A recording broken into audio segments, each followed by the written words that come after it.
Welcome, everyone, and thanks for joining us on this show. Today's session is being broadcast to you live on several social media channels. So thanks for all of those that are joining us on social media and those that joined us on the actual webinar, which gives them an opportunity to ask some questions and interact with us a little bit more. So next time, also, you could join us on the webinar. So as all of these sessions go, they're very efficient. You could see the agenda today. It's 30 minutes of jam-packed tips, information, and we have a great lineup of speakers. So without further ado, we're going to kick off the session. And first, my name is Shadi Banna. I'm going to be your host for today. And I'm going to start by sharing with you a nice quote that I'd like to kick off a session on sales and on entrepreneurship, because both of them really need this kind of quote to be used in everything that we do. So our greatest glory is not in never failing, but in rising every time we fall. And you could see this, whether it's basically in sales, when we go and we face rejection after rejection after rejection, but we pick up ourselves, learn from what we heard from the clients, and improve our pitch, or if it comes to entrepreneurship in general. So today, the session is focused on sales, and we have different perspectives and different segments that basically will shed the light on things that you could use to improve your sales. So we'll start off now in this welcome session. Then we're going to move into a tips, tools, and resources section. Then we're going to have an expert's view section on did you know some important information that could be useful for you and your business. And then we're going to have a session on entrepreneurs, connecting with entrepreneurs. So we're going to hear with one of the entrepreneurs. And at the end, you're going to have a chance to ask your questions. So I'll explain who's speaking in each of these sessions in a bit. But for those that haven't registered yet, go on to potential.com/SME, register for free in the program. It's a very simple registration process. Just enter your email, name and email, country of origin, and create a password for yourself. And this way you can log in at any point of time. And when you log in, you're going to have access to a lot of great things, world-class expertise and training and resources and templates. You're going to have access to a great opportunity to network with your peers, as we have today. Even in this session, we just saw people coming from different parts of the world joining us. So it's a great way to network and find great relationships. Most importantly, what we try to do in these programs is to give you tools and tips to basically increase your sales and reduce your costs, because that's really the essential thing in any business. At the same time, we're going to give you access to special bundles and offers that we've curated specifically for you as a startup or small and medium business. So these are designed with our partners to really be efficient and effective for your company. And at the same time, for the businesses that are interactive, that engage with us, we're going to give them an opportunity to get some exposure and recognize them as we go through the program. So the key, first, this is the first real content session, and we wanted to kick it off with sales as a session, because without sales, there's no business. That's the bottom line. You could basically inflate your way with marketing and getting users, etc. But if there isn't really sales happening to users or to end customers, eventually the business is going to fail. So that's why this is the most important aspect of any business, and we wanted to kick it off.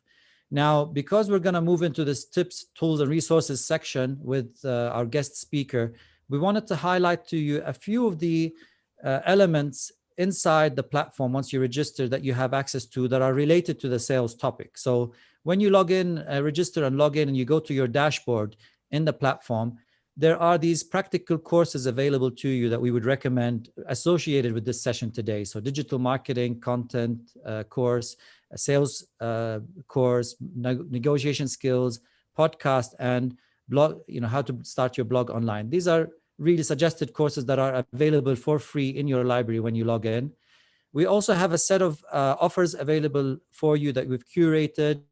One of them, that first one about Google My Business, you're going to hear more about it from Dimitri later on. We also have offers from GoDaddy and Shopify to help you build your online presence or your e-commerce store. And at the same time, we have an offer to basically help you launch your marketing campaign in a very efficient way again, with our partners, Netizency. And from our side, as Potential, we've put a free bundle of sales development content that you could pass on to 5 of your employees by redeeming the points, 60 points. So it's once you get 60 points, and that is when you finish half of the first course, you'll collect 60 points. You'll be able to then redeem this offer for your employees. And we also have a recommended group of experts that will be available to you on the platform, again, through your dashboard. You could choose the categories related to this topic. One of them is marketing and PR, and we have Mita with us today to also share her expertise. And you could see also the sales category will have other speakers and experts that you can tap into. Again, through the dashboard, and by redeeming your points, you can have a free first session with the experts. And then you can see if you want to take it forward with them, you could do that later on. So today we have a great lineup of speakers giving different perspectives from different points of view and different experiences. And we're going to kick it off with William Kanaan, a longtime friend of ours and a longtime friend of the program, actually. William was involved in the first rollout of the SME Evolution program back in 2011. And at the time he was with Google. He had an extensive career with Google. Then he went and ventured into the entrepreneurship world and started his own startup out of Silicon Valley. And recently he joined the Property Finder as a key product development. We also have Alex from Schneider Electric, also a partner in our program, joining us today. Dimitri from Netizency, also providing several products and offerings from them to the SME community, joining us later. And Mita, a fellow entrepreneur, who will be sharing her own great tips and tools when it comes to social media and PR engagement. So without further ado, we're going to introduce William. I've already done the introduction. So William, welcome on board. Good to have you with us. Thank you. Thanks, Shadi. Great, William. So we want to make use of your varied experience. As I mentioned, you've worked with very large corporates. You've worked with startups, your own startup. And one of the big challenges we find, we come across a lot when we're talking to startups and SMEs, is that to keep on increasing their sales, they need to keep on innovating and coming up with new products. But what do I focus on? What do I start with? How do I put a product roadmap in place? We'd love to hear your advice, thoughts about that. And we'll take it off further when you give us some tips. Yes, absolutely. My pleasure. So, one of the key things here to remember is before you start putting any product roadmap, and this is one of the main flaws in people building products, is they have some idea before doing any due diligence, before researching the market, before using any surveys, any user research, they start building. So a roadmap comes a little bit further down the road. So you have to do enough due diligence before, and I'm not talking about like years of due diligence. I'm talking about like a couple of iterations of user research, gathering enough data from the market, the competitive landscape, and most important is figuring out whether the problem you're solving, are you solving a problem that is worth solving? Is it like a big a problem to be worth pursuing? Is it the right timing? All those questions that you need to answer before you start building anything or even pursuing the idea. So you have to find why, the why, basically, like, why are we building this? And, if you look at all the successful companies from like Airbnb, Uber, Google, they really solve a problem for the consumer or a problem for the company, which is like a customer. So it's really about going and then finding the pain points for a particular for a consumer or segment of the market, same thing for the companies, and then solving those problems, finding a solution that is frictionless. Think of Uber, for instance. Uber, they built this app that allows you to go from point A to point B with a frictionless experience. So like with the click of a button, you can actually order a cab and then go from point A to point B. You have to enter only your credit card one time, and then every single time, like, just click and then everything is done for you. Same thing if you look at ordering a food and what, all this now, all those companies such as DoorDash and others have done similar experience, or again, frictionless experience and solving a problem for the consumer in this case. So again, initially do enough due diligence in order before you start building anything and before you're putting together any roadmap.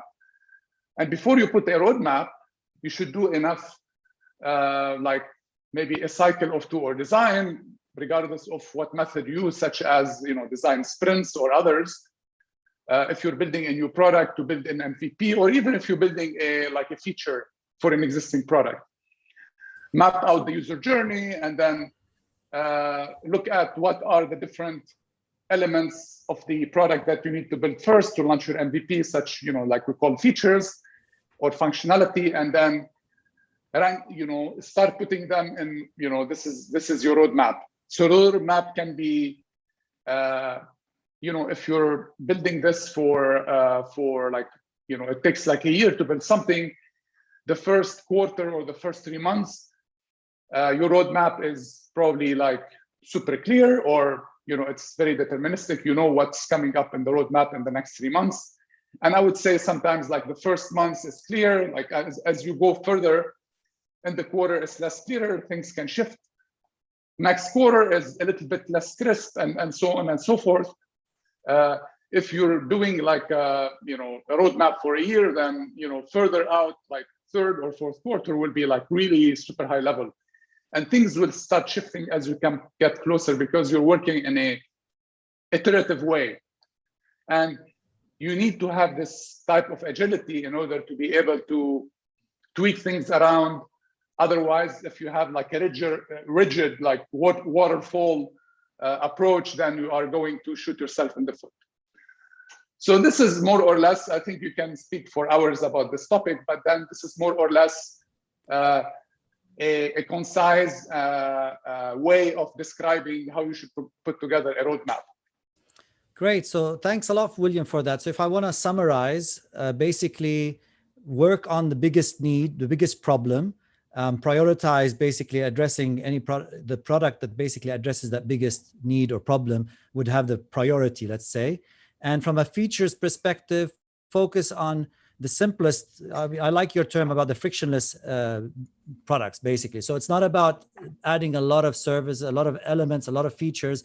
The more you can make it simple and straightforward, that's the best way to basically develop a product. Makes sense? Makes sense. Great. So thanks a lot for your input, William. We'd love to see you on other aspects, other sessions of this show, where we go into more depth on product development and on other aspects that you have a lot of experience to share with us. Thanks a lot for joining us today. Okay, my pleasure. Appreciate it. Thank you. Great. So next we're going to hear from Alex Malouf. Alex is Corporate Communications Director in Schneider Electric and is a key partner in the program moving forward. Alex has an extensive experience when it comes to marketing and communications. He has his own podcast, which he thankfully invited me, and he's well known in the space. So we'd like to welcome Alex, and I'd like to get your perspectives, Alex, on what would be your tips in terms of how to communicate your message across to clients, investors, and the like in an efficient way. I love how you usually take these sound bites, and would love to hear your tips for us all on that space. No, it's a pleasure, Shadi, and it's also good to be here as well. So simply put, I think the easiest way to think about this is look at a TV news channel. Don't look at a Middle East news channel, and I'll be honest with that. Look at, say, a news channel, particularly from the US. The Americans are the experts at sound bites. They can convey a message in 30 seconds. And think then how you can apply it to what you do. How can you communicate what you do in 30 seconds or less? How can you communicate your value and your benefit within, again, 30 seconds or less? So you've got to consider, what is your punchline? How do you get that message across in the simplest way possible without going on and on and on and losing the people you are speaking with? Because that's really the essence of communication. How do you take what you are doing and put it in as small a time frame as possible? And it's not easy. It's really tricky. You've got to practice and practice and practice. But once you've got it down, once you've done it, it will stick with you, and actually it will make your communication much, much simpler. Great. So that is a challenge that we all face. I face a lot in terms of trying to simplify what we do and communicate it efficiently. What about when it comes to, I mean, I know you, like you said, you've been a long time podcaster and blogger. And would you recommend that businesses invest in these kind of tools to basically get their message across and reach audiences? And what would be the benefit of doing so? So the good thing about digital is it actually doesn't require a lot of investment. It doesn't require much money. What it does require is energy and perseverance. Often, whenever we start out, we look at social media because it's where we are. We are on Facebook, we're on Twitter, we're on Instagram. If we're younger, which is definitely not me, you may be on Snapchat, you may be on TikTok, and so people will naturally gravitate towards those platforms. What I often say though is think a little bit differently. Spend a little bit of time to consider your other options. And my two favorite options are one is a blog, which is very, very simple to set up. You can set up one on WordPress or other sites, and it will take you 20-30 minutes. It's literally it's drop, you click, you design it, what you see is what you get. But why I like blogs, it's very simple. It's because it is optimized for the likes of Google, for MSN, for anybody who's old enough to remember Yahoo. So whenever you go on, and what do you want as a business? You want to be categorized so that you are as near to the top of any search engine ranking as possible. And that's where blogs really do help you. Unlike with social media, which often isn't categorized in the same way. So a blog will help you get much more visibility with often actually less effort. You could post, for example, once a week, but you put on your content, you can write for maybe 300, 400 words. It doesn't need to be long. You use, again, your keywords. When a blog will help you do that, but it's a really effective way of engaging a very large audience and making sure that you are seen. Now, the other element which I really do like a lot is also audio. We have concepts like Clubhouse coming into the region. We have hopefully very soon Twitter Spaces as well, which is similar. You can use on Twitter, but it's an audio platform. But I like podcasts because they are, for me, the equivalent of having a blog, but in an audio format. You can host on something like SoundCloud, which again is a platform designed for audio. There are other platforms as well. You can aggregate to the likes of Apple, their podcast store. You can also go to Spotify as well. There are other platforms which you can use. And again, it's very, very simple to do. I can literally record this conversation right now with you, Shadi, and I could turn it into an audio file, and I could basically ensure that we have a usable audio file, which then can be uploaded. And again, it will be easy to find on those platforms. And increasingly, podcasts are the place where people want to go to. And even if you want to, you can actually use a podcast, for example, on YouTube. You put a visual on there, but then you lay the audio on top. And a lot of these things, they sound technical. Honestly, if I can do them, anybody can do them. Great feedback, and absolutely agree with you. And as we mentioned in the resources earlier, if anyone would like extra details about how to set up their podcast or their blog, we've got the courses inside the platform. When you go to your dashboard, you can find these additional courses there. Alex, thanks a lot for your input, valuable advice, and look forward to having you in our future sessions as well. Thank you. Thank you, Shadi. Great. So next we're going to move to the Did You Know section. And we're going to have Dimitri join us in a sec. But before Dimitri joins us, I want to share with you this important statistic. So Visa recently did a survey across 4 markets: UAE, Saudi, Pakistan, and Egypt. And you could see here in the, I mean, this is an example of the UAE, but the other countries are similar to this. There has been an increase of contactless payments, takeaways, and home deliveries by amazing amounts. So these companies that were ready to make use of, selling online and delivering online really made, despite the challenges in the pandemic, made a pretty good business case. So to take us into the details of how to be found online and what you need to do, I'm going to hand it over to Dimitri to share with us a bit of his insights and a demo of a platform that allows you to do that. Over to you, Dimitri. Thanks very much. Just going to share my screen. Thanks, guys. Thank you, Shadi, for having me. As Shadi was saying, what I want to talk to you guys today about is making sure that your business can be found, because obviously if no one can find you online, then obviously you're not going to get the customers that you need. And I think everyone has the same search behavior. We all go to Google to find a business, whether it's a restaurant or a business itself. Our natural reaction is to go to Google. And I think you'll all be familiar with what you're seeing here, which is the Google My Business profile. So anytime you search for a business, whether it's on mobile or on desktop, this is the real estate that you see. This is kind of Google's online listing directory, and it lets any business that serves customers face-to-face, it lets you create a profile for yourself. And I think we've all used it here to either call a business, a restaurant, get directions, find the opening hours. And this is the key elements to your let's say your online presence. You must have a Google My Business profile, because this is where people are searching for you, and this is the main element for it. But one thing to bear in mind is that the way that Google ranks your business when someone searches for you, there's different factors that come into play with that. So once they search for you, what Google does is it kind of goes through, the algorithm looks for signals. And the first thing it looks for is, do you have a Google My Business page? Then it goes through things like the reviews, how many reviews do you have? What's your SEO like, your on page? How many backlinks do you have to your business?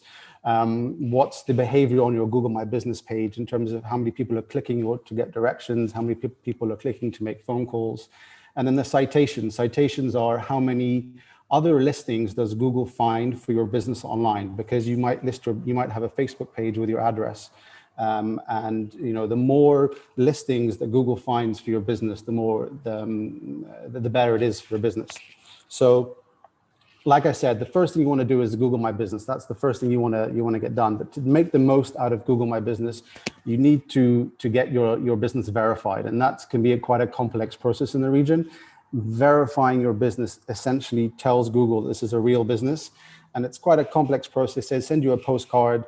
It takes forever to arrive. We, as Netizens, we can help you do that. We're a Google My Business partner agency, so we can help you verify your business. Once you've verified your business with Google, it opens up a host of features that you can do. So if you're verified, you can reply to the reviews that customers give you. You can post questions and answers. You can protect your information. All of the things that you do on that profile are unlocked once you verify the business. And if you don't verify it, then you don't get access to all of these benefits. And then also verifying what it does is, because it signals to Google that this is a real business, it unlocks certain SEO benefits. So we know from research that a verified profile drives 7 times more traffic. You're 50% more likely to lead to a purchase, and you're 70% more likely to attract visits. The reasons for this is that it's essentially, you're telling Google that this is a real business, and it's going to rank you higher up in the search results as a verified business. So the first thing you want to do definitely is to create your Google My Business page, get it verified. But then the second thing you can do is to get your business listed on as many directories as possible. That's one of the factors that goes into how Google ranks you when someone searches for you. And so we have a platform called Feature My Business that allows you to do that, among many things. You can load your business listing into this platform. and it will allow you to manage every aspect of your business listing. So it gives you ideas on how complete your profile is. Obviously, the more complete your profile is, the better it is. Again, more signals to Google that this is a real business. The platform will also pull in all the reviews from Google and from Facebook. So you can see your average rating. You can see if you're replying to all the reviews as well, which you can do through the platform. It gives you a word analysis of all the reviews as well, so you can understand what you're doing well, what you're not doing well. And it pulls in all other information from Facebook and Google. It tells you how many people have requested directions to your business, how many people have visited your website, called you, so on and so forth. But the key thing here is the directories. So once you load your business into the dashboard, it creates a listing for you on all of these directories here. So it can link to your Facebook page, which then creates a location on Instagram. It creates locations on all of the navigation systems, as well as Apple Maps, Uber, and it gives you a listing on all of these general publishers as well. So the benefit for this isn't that isn't that you're going to go to these directories and search for your business. What it is Google is, when someone searches for your business, Google is going to crawl the web, and they're going to find you have a Google My Business page, but they're also going to see that you have a listing on these 27 additional directories. And that signals to Google that this is a very prominent business in the real world, that you have the same information across all these directories, and therefore it's going to rank you higher up in the search results. And that's essentially what all of this is about. It's about being able to be found when someone's searching for your business or a business like yours. But secondly, it's also about ensuring that you have as much information on the web as possible to give you that competitive advantage over your competitors. Say, for example, someone is searching for a lawyer near me. If you have, as a business, a Google My Business page verified with all of these other additional listings, Google's going to treat that as a more prominent business, and it's going to rank you higher up in the search results. So essentially, just to recap, it's Google My Business and as many business listings as possible. Great. So thanks, Dimitri. I was going to recap, but you're absolutely right. And I think, this is really essential for any retail business. It's critical because people will actually want to go physically to someplace that is close to them. So thanks a lot for that overview. Thank you, Shadi. And again, the offer for the netizens, this package that you saw is available on the dashboard, and they're also available as experts in the experts section. So thanks a lot, Dimitri. And now for the last but not least session, we're going to be talking about how to use social media and PR to increase sales. So this is another statistics in the Did You Know section, that 78% of social sellers outsell peers who don't use social media. And we have with us today Mita, who's a longtime friend as well of the program, and an expert when it comes to basically communicating on the business channels, Twitter and LinkedIn. I follow her a lot. She's really good at connecting. So I would love to hear, Mita, from you about your own tips and techniques about how to communicate really well to get more business. Thanks, Shadi. I don't know about communicating well, but I do communicate a lot. And I'm hopefully using the right skills because my clients are not complaining yet. I would actually endorse everything that I'm in communication. So exactly what Alex and Dimitri both said are very, very resonate a lot with me. Blogs are great ways for companies to communicate their PR, their messages, their announcements. They don't have to actually send out a press release all the time. And you can leverage that to your social media to actually do the networking you need to make sure that people can actually see your messages, share your messages. You can create discussion points around it using social media. I don't think people actually even bother to create a social media page. I know a lot of companies who don't even have a LinkedIn page. How can you have a business and not have a LinkedIn page? I'm sorry. That's one of the first places people are going to, especially during the last year. More than anything else, people are looking at LinkedIn to find the right connections, to see who the people are, who they want to do business with, what kind of information they have in there, what stories they have in there, who they are. You can talk about it and empower your team to contribute and post and share it as well on social. And it's not just this LinkedIn, it's Twitter, it's Facebook, it's everything.